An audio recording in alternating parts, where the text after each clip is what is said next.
প্রাচীন ভারতের এক শান্ত জনপদ। সেখানে এক বৃদ্ধ বাস করতেন, যার নাম ছিল সোমদত্ত। সোমদত্ত মানুষ হিসেবে ছিলেন খুব রাগী এবং অহংকারী।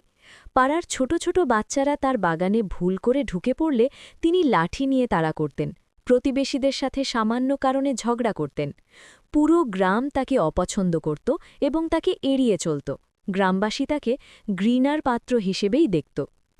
একই গ্রামে আনন্দ নামে এক যুবক বাস করত, যে ছিল বুদ্ধের অনুসারী। একদিন গ্রামবাসী আনন্দকে বলল, ওই বৃদ্ধকে শিক্ষা দেওয়া উচিত। সে সবাইকে ঘৃণা করে, আমাদেরও উচিত তাকে গ্রাম থেকে বের করে দেওয়া। আনন্দ হেসে বলল, ঘৃণা দিয়ে কখনো ঘৃণা মেটানো যায় না, কেবল ভালোবাসা দিয়েই ঘৃণা জয় করা সম্ভব। পরদিন থেকে আনন্দ এক অদ্ভুত কাজ শুরু করল।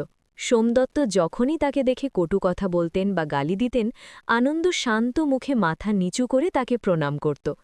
একদিন সোমদত্ত প্রচণ্ড অসুস্থ হয়ে পড়লেন। তার ঘরের দরজা 2 দিন বন্ধ থাকল। গ্রামের কেউ তাকে দেখতে গেল না, কারণ সবার মনেই ছিল তার প্রতি জমে থাকা পুরনো ক্ষোভ। কিন্তু আনন্দ চুপ করে বসে থাকল না।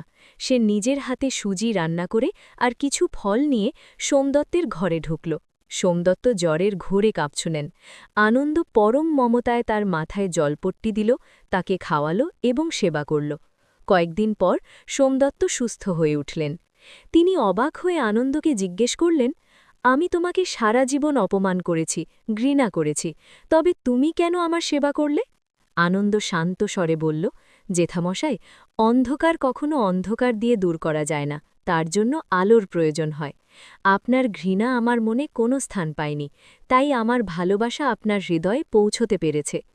বৃদ্ধ সোমদত্তের চোখ দিয়ে জল গড়িয়ে পড়ল। তার দীর্ঘদিনের কঠিন হৃদয় ভালোবাসার পরশে গলে গেল। সেদিন থেকে তিনি হয়ে উঠলেন গ্রামের সবচেয়ে দয়ালু মানুষ। গল্পের মূল শিক্ষা, মরেল। এই গল্পের মূল শিক্ষা হল, প্রতিহিংসা বা ঘৃণা কোনো সমস্যার সমাধান নয়। আগুনের ওপর ঘি ঢাললে যেমন আগুন নেভে না, তেমনি ঘৃণার জবাবে ঘৃণা করলে শত্রুতা আরও বাড়ে। কেবল ধৈর্য, ক্ষমা এবং নিঃস্বার্থ ভালোবাসা দিয়েই মানুষের হৃদয়ের কাঠিন্য দূর করা এবং শত্রুতা জয় করা সম্ভব।